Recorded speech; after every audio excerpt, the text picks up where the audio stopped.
ವಿದ್ಯಾರ್ಥಿಗಳೇ ನಮಸ್ಕಾರ. ಕ್ಲಾಸಲ್ಲಿ ಸಮಾಸಗಳ ಬಗ್ಗೆ ಮಾಡಿದ್ದೆ. ಕಂಪ್ಲೀಟ್ ಆಗಿ 8 ಸಮಾಸಗಳನ್ನು ನಾನು ಮಾಡಿದ್ದೀನಿ. ಇವತ್ತು ಯಾವ್ದಪ್ಪ ಅಂದ್ರೆ ಸಂಧಿಗಳ ಬಗ್ಗೆ ನೋಡ್ಕೊಳ್ಳೋಣ.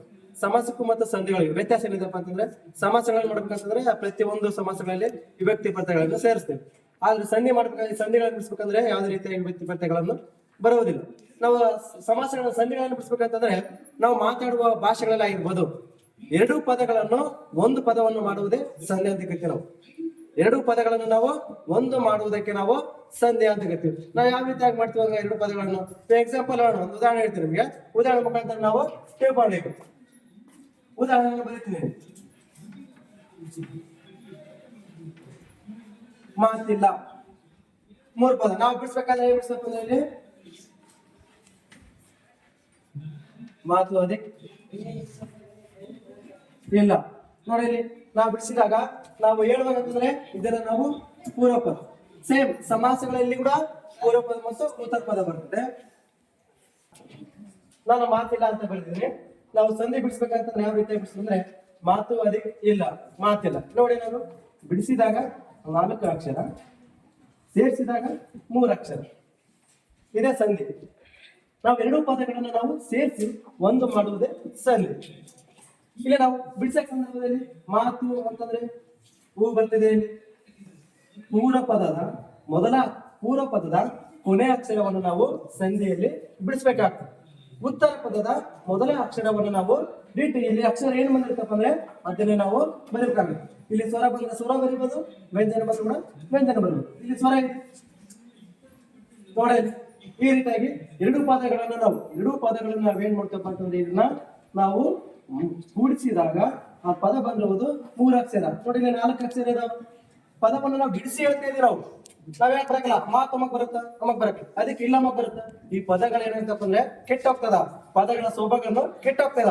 ಅದಕ್ಕಾಗಿ ಈ ಪದಗಳನ್ನು ಕೂಡಿಸಿ ಹೇಳಿದಾಗ ಮಾತಿಲ್ಲ, ಬಿಡಿಸಿದಾಗ 4 ಅಕ್ಷರ, ಸೇರಿದಾಗ 3 ಅಕ್ಷರ. ಈ ರೀತಿಯಾಗಿ ನಾವು ಸಂಧಿಗಳನ್ನ ಬಿಡಿಸಬಹುದು. ಅದೇ ರೀತಿಯಾಗಿ ಇನ್ನೇ ಒಂದು ಉದಾಹರಣೆ ಹೇಳ್ತೀನಿ. ಯಾವ ರೀತಿಯಾಗಿ ಇರುತ್ತೆ ದೇವೇಂದ್ರ.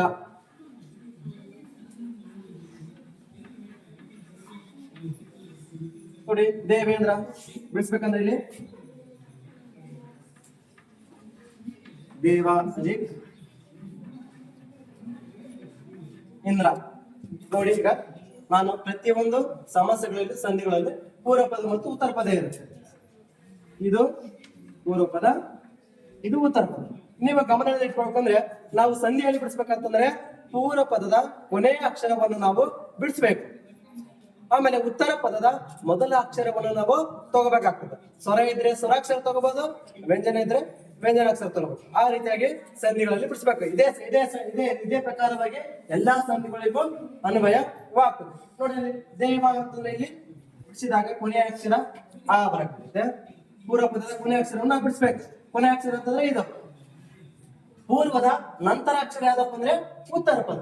ಉತ್ತರ ಪದದ ಮೊದಲ ಅಕ್ಷರವನ್ನು ನಾವು ಅಲ್ಲಿ ಸ್ವರ ಇದ್ರೆ ಸ್ವರ ಬಿಡಿಸ್ಬೇಕು, ವ್ಯಂಜನ ಇದ್ರೆ ಕೂಡ ವ್ಯಂಜನ ಬಿಡಿಸ್ಬೇಕು. ನೋಡು ಇದು ಸ್ವರ ಇದೆ, ಇದು ಸ್ವರ ಇದೆ. ಇಲ್ಲಿ ಬಿಡಿಸಿದಾಗ 4 ಅಕ್ಷರ, ಕೂಡಿದಾಗ 3 ಅಕ್ಷರ. ಸಂಧಿಗಳು ಪ್ರತಿ ಸಂಧಿಗಳಿಗೂ ಇದೇ ಅನ್ವಯವಾಗ್ತದೆ. ಅದಕ್ಕಾಗಿ ನೀವು ಪ್ರತಿ ಸಂಧಿಗಳನ್ನು ಬಿಡಿಸ್ಬೇಕಂತಂದ್ರೆ ಇದೇ ರೀತಿಯಾಗಿ ಬಿಡಿಸ್ಬೇಕು.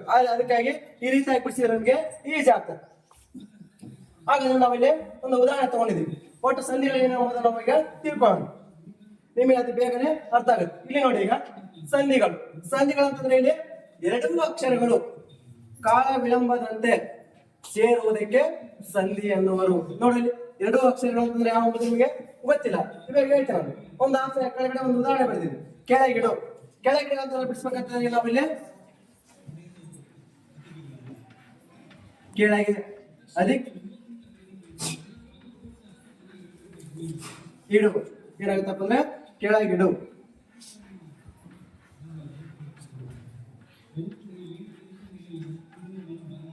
ನೋಡಿ ಇದು ನಾನು ಯಾವ ಪದ ಹೇಳಿದೆ, ಮೂರು ಪದ, ಇದು ಉತ್ತರ.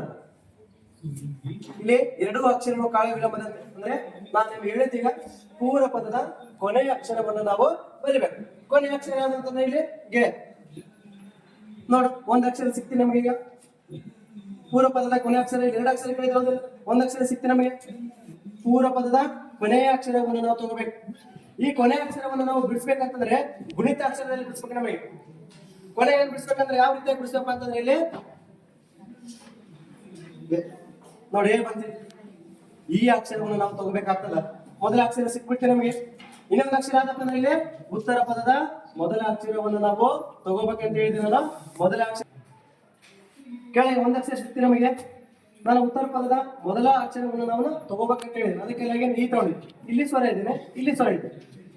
ನಾವು ಕೂಡಿಸಿ ಬರೆದಾಗ ಕೆಳಗಿಡು, ಕೆಳಗೆ ಅದಕ್ಕೆ ಇಡು, ಕೆಳಗಿಡು. ಅದಕ್ಕಾಗಿ ಇಲ್ಲಿ ಎರಡೂ ಅಕ್ಷರಗಳು. ಇಲ್ಲಿ ಒಂದು ಅಕ್ಷರ ಸಿಕ್ತೆ, ನಾವು ಉತ್ತರ ಪದ ಇನ್ನೊಂದು ಅಕ್ಷರ ಸಿಕ್ತೆ, ಮೊದಲ ಪದ ನೋಡಿ ಎರಡು ಅಕ್ಷರ ಸಿಕ್ತ.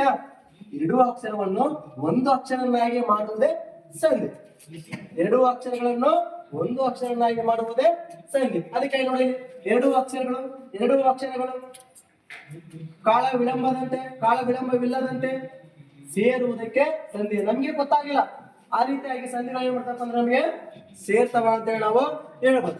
ಹಾಗಾದ್ರೆ ಇಲ್ಲಿ ಎರಡನೇ ನೋಡೋಣ ಏನೈತೆ ಅಂಬುದು. ಅವರೆಲ್ಲ ನಾವು ಬಿಡಿಸ್ಬೇಕಂತಂದ್ರೆ ಇಲ್ಲಿ ನಾವು ಬಿಡಿಸ್ತಾ ಇದ್ವಿ. ಅವರು ಅದಕ್ಕೆ ಎಲ್ಲ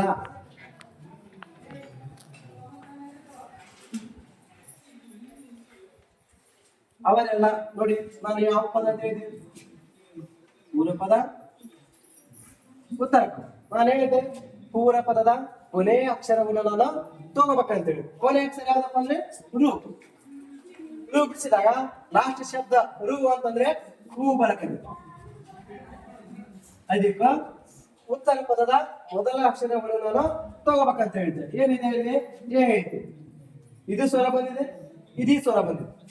ಪ್ರತಿ ಸಂಧಿಗಳಲ್ಲೂ ಇದೇ ಅನ್ವಯ ಇರುತ್ತದೆ. ಇದೇ ರೀತಿಯಾಗಿ ನೀವು ಬಿಡಿಸ್ಬೇಕಾಗ್ತದೆ. ಇಲ್ಲಿ ಸ್ವರ ಇದ್ರೆ ಸ್ವರ ಬಿಡಿಸ್ಬೋದು, ಇಲ್ಲಿ ವ್ಯಂಜನ ಇದ್ರೆ ವ್ಯಂಜನ ಬಿಡಿಸ್ಬೋದು. ನೋಡಿ ಇದು ಪೂರ್ವ ಪದದ ಕೊನೆಯ ಅಕ್ಷರವನ್ನು ನಾವು ಹೂ ಬಂದಿದೆ. ಹೂ ನಿಮ್ಗೆ ಯಾವ ರೀತಿ ಬಂದಿದೆ ಅಂತ ಕೆಲವೊಬ್ಬರ ಡೌಟ್ಸ್ ಇದ್ರೆ ನೋಡ್ಬೋದು. ಹೇಳಿ ಅದಿ ಹೂ ಸೇರಿಸಿದಾಗ ಹೂ ಬರ್ತದೆ ಅಂತ ಹೇಳಿ ನಾವು ಹೇಳ್ಬೋದು. ಆಮೇಲೆ ಇದು ಯಾವ ರೀತಿ ಆಗಿದೆಪ್ಪ ಅಂದ್ರೆ ಉತ್ತರ ಪದ ಅದೇ ರೀತಿಯಾಗಿ ಅಲ್ಲಿ ಪದವನ್ನು ನಾವು ಇಟ್ಕೊಳ್ಬೇಕಾಗ್ತದೆ. ಹಾಗಾದ್ರೆ ಮೂರನೇ ನೋಡಿ ನಿಮಗೆ ಆದಷ್ಟು ಬೇಗ ಅರ್ಥ ಆಗುತ್ತೆ. ಒಟ್ಟುಗೂಡಿಸಿ,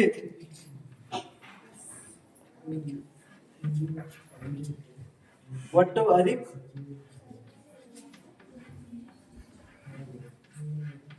ಕೂಡಿಸಿ. ನೋಡಿ ನಿಮಗೆ ಪೂರ್ವ ಪದ ಉತ್ತರ. ನಿಮಗೆ ಹೇಳ್ತೀನಿ ನಾನು ಪೂರ್ವ ಪದದ ಕೊನೆಯ ಅಕ್ಷರವನ್ನು ನಾನು ಬರೀಬೇಕಂತೇಳಿ. ಕೊನೆಯ ಅಕ್ಷರ ಯಾವ್ದು ಟೂ ಇದೆ. ಇದು ಕೂಡ ಏನ್ ಬರ್ತದೆ ಟೂ ಅಂತಂದ್ರೆ ಹೂ ಬರ್ತದೆ ಹೇಳಿ. ಅದೇ ನಾನು ಹೇಳ್ತೀನಿ ಉತ್ತರ ಪದದ ಮೊದಲ ಅಕ್ಷರವನ್ನು ತಗೋಬೇಕಂತ ಹೇಳಿ. ಮೊದಲ ಅಕ್ಷರ ಏನಿದೆ ಅಲ್ಲಿ ಹೂ ಇದೆ. ಇವೆರಡು ಸೇರಿದಾಗ ಇವೆರಡು ಪದಗಳನ್ನು ಒಂದು ಮಾಡುವುದೇ ಸಂಧಿ. ಇವೆರಡು ಪದಗಳನ್ನು ಸೇರಿಸಿದಾಗ ಏನಾಗ್ತಂದ್ರೆ ಒಟ್ಟುಗೂಡಿಸಿ. ಈ ರೀತಿಯಾಗಿ ಸಂಧಿಗಳನ್ನ ನಾವು ಬಿಡಿಸ್ಬೇಕಾಗ್ತದೆ. ಎಲ್ಲಾ ಸಂಧಿಗಳಿಗೂ ಇದೇ ನಿಯಮ ಇರ್ತದೆ ಅಂತ ಹೇಳಿ ನಾವು ಹೇಳ್ಬೋದು. ಹಾಗಾದ್ರೆ ಸಂಧಿಗಳಲ್ಲಿ ಎಷ್ಟು ಪ್ರಕಾರಗಳಿದಾವೆ, ಎಷ್ಟು ಭೇದಗಳಿದಾವೆ ಅನ್ನೋದು ಈಗ ನೋಡೋಣ ಬನ್ನಿ. ನೋಡಿ ಇಲ್ಲಿ ಸಂಧಿಗಳಲ್ಲಿ ಎರಡು ವಿಧಗಳಿವೆ. ಒಂದರಲ್ಲಿ ಕನ್ನಡ ಸಂಧಿ. ನಾವು ಕನ್ನಡ ಸಂಧಿ ಅಂತಂದ್ರೆ ಎರಡೂ ಪದಗಳನ್ನು ಕನ್ನಡದಲ್ಲೇ ಬಂದಿರ್ತಾವ, ಅದನ್ನು ನಾವು ಕನ್ನಡ ಸಂಧಿ ಅಂತ ಹೇಳ್ತೀವಿ. ಎರಡು ಪದಗಳ ಕನ್ನಡ ಪದವನ್ನಾಗಿ ಒಂದು ಪದವನ್ನಾಗಿ ಹೇಳುವುದೇ ಸಂಧಿ. ಅದಕ್ಕೆ ನಾವು ಕನ್ನಡ ಸಂಧಿಗಳು ಅಂತ ಹೇಳಿ ನಾವು ಕರಿತೀವಿ. ಹಾಗಾದ್ರೆ ಇಲ್ಲಿ ಸಂಸ್ಕೃತ ಸಂಧಿ ಒಂದೆರಡು. ಸಂಸ್ಕೃತ ಸಂಧಿ ಅಂತ ಹೇಳಿದ್ರೆ ಇಲ್ಲಿ ನಾವು ಎರಡೂ ಪದಗಳನ್ನು ನಾವು ಸಂಸ್ಕೃತದಲ್ಲೇ ಬರ್ತವ, ಅದಕ್ಕಾಗಿ ನಾವು ಸಂಸ್ಕೃತ ಸಂಧಿ ಅಂತ ಹೇಳಿ ನಾವು ಕರಿತೀವಿ. ಹಾಗಾದ್ರೆ ಇಲ್ಲಿ ನೋಡಿ ನಾವು ಕನ್ನಡ ಸಂಧಿಗಳಲ್ಲಿ ಕಂಪ್ಲೀಟ್ ಆಗಿ ಹಾಗಾದ್ರೆ ನಾವು ಕನ್ನಡ ಸಂಧಿಗಳಲ್ಲಿ ಕಂಪ್ಲೀಟ್ ಆಗಿ ಮೂರು ಸಂಧಿಗಳನ್ನು ನೋಡಿ. ಫಸ್ಟ್ ಅದು ಲೋಪ ಸಂಧಿ, ಆಗಮ ಸಂಧಿ, ಆದೇಶ ಸಂಧಿ. ಈ ರೀತಿಯಾಗಿ ನಾವು ಕನ್ನಡ ಸಂಧಿಗಳಲ್ಲಿ ಮೂರು ಸಂಧಿಗಳಾಗಿ ನೋಡ್ತೀವಿ. ಹಾಗಾದ್ರೆ ಸಂಸ್ಕೃತ ಸಂಧಿಯಲ್ಲಿ ಕಂಪ್ಲೀಟ್ ಆಗಿ 7 ಸಂಧಿಗಳನ್ನು ನಾವು ಕಾಣ್ತೀವಿ. ಅದಕ್ಕಾಗಿ ಸಂಸ್ಕೃತ ಸಂಧಿಗಳಲ್ಲಿ 7 ಸಂಧಿಗಳು, ಕನ್ನಡ ಸಂಧಿಯಲ್ಲಿ 3 ಸಂಧಿಗಳು.